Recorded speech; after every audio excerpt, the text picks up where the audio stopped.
What's up, y'all? Not really sure how to go about formatting this, but this is the spoiler review for Arrival. We just did our regular review and tried to keep it as simple as possible. This review is definitely a spoiler review. If you have not seen this movie and you don't want it spoiled, don't watch this movie. We will ruin this movie for you right now because we will fuck your world up. As soon as I saw this movie, I had to discuss it with my boy J-Dub here. And I have not really discussed it with him until right now. Other than I really liked it, we haven't delved into just what the fuck we each think is actually going on here. And we have to force ourselves not to do it. Yeah, fucking A. We've been hanging out for a couple hours tonight. We've just been avoiding this subject for like a couple hours. So, being that I've talked about it primarily thus far, what do you think is going on in this movie? Because I have a solid theory, if you do not, that I'm willing to divulge. So, it's about how, at least what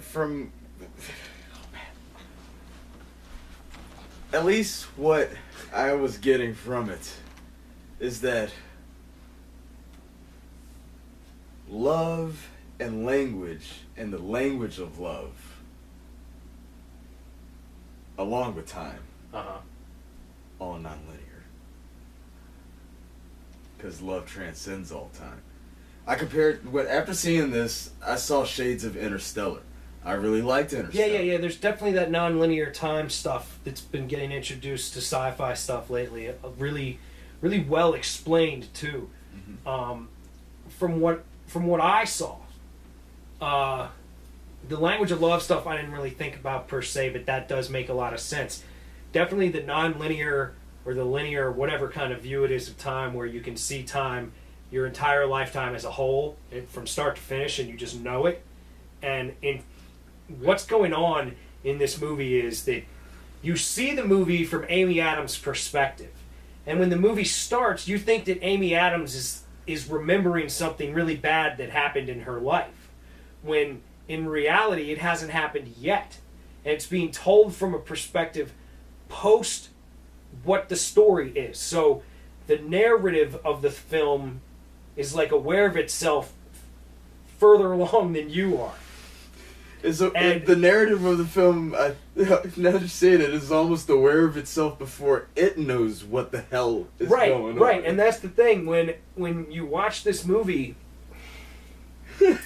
it's so mind-boggling because you're like, wait a minute, holy shit. When it ends, you're sitting there like, is this what I'm really thinking? Because what I think it is that, like, all of the stuff that Amy Adams is using from recollection, how you would remember something, she's using from, like, a foresight where it hasn't happened yet, you know?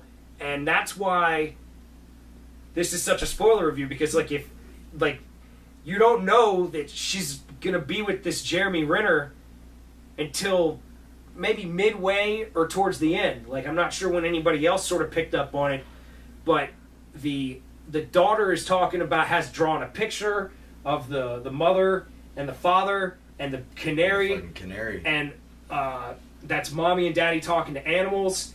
And so, like, there's this whole thing going on, like, why does daddy look at me different now? Like, because the mother knew that that the daughter was gonna die. And that's why Jeremy Renner left her. Because she let him give her that baby. And it's like, it's crazy. When you watch this movie, to like fully comprehend it is probably impossible. But the shit that I was picking up on was like so incredibly intense. Like, that's what's going on throughout the whole movie. She is using foresight recollection to figure out what's going on, because once she has learned this language of the aliens, that language teaches her a non-linear viewpoint of time, which then enables her to figure out how to save the world from going into global war meltdown mode. It's fucking mind-boggling. Like, and I'm not even sure all of what I just said. You know what I mean? That's how mind-boggling this fucking film is. Like, John is literally taking notes to retort me, to say something in response, because I just blew his fucking mind. Check this out. Check this out. I think I might re-blow your mind. Please. Check this out. I didn't even think about it till something that you just said, which I don't even remember what the hell it was. Because, wow. Because this movie, just like this conversation, it's going to be a huge wormhole, which is awesome while we're getting it recorded. Hopefully some intergalactic shit doesn't come along and like magically erase the shits. Yet I digress.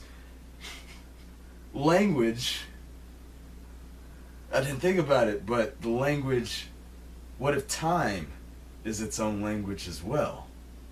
Which would fit in the non-linear. Because I didn't think about it until Jeremy Renner, like we just saw in the trailer, asked Amy Adams, are you dreaming in their language too? And he said that's when she said that language, depending on what you speak, thinking of world languages is how you interact with others, how you communicate with others, so on and so forth. Right. So maybe that's how she's actually able to see time. Well, that's how you gather your understanding, so somehow that language is definitely giving her that understanding, absolutely. Right. But, like, that's my whole point. That's why, at one point, she looks at him and says, I know why my husband left me. Yeah. You know? But, like, my theory is that she hasn't even married him yet. Exactly. And it's fucking crazy. But even deeper than that, it's about communication as a whole. Not only amongst the aliens, but it got the world to come together. Right, but you know what? She could have saved her marriage had she just said, we have to make this baby, but the baby's going to die. Mm-hmm. And I'm sorry, but we have to do that. She could have just told him. Mm-hmm. There's no reason why she had to keep it to herself. He said, let's make a baby, and she said, okay. Mm-hmm.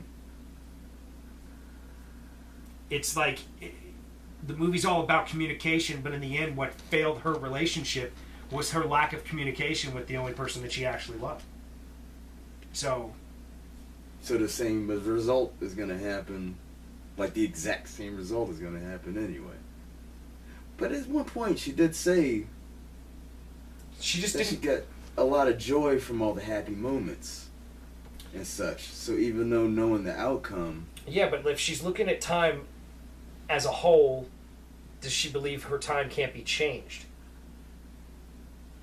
You know, like, she has to be divorced, she has to be fighting with their father, or with the father of her baby, because otherwise she's not going to be able to come up with the solution at the time that she needs to come up with the solution.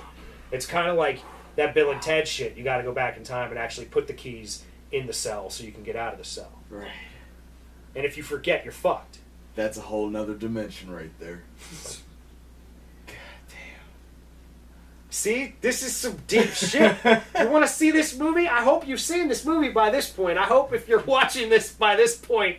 And even if you haven't, I mean, you're like, wait, what? Oh, man. But, yeah. It's a crazy heavy movie, bro.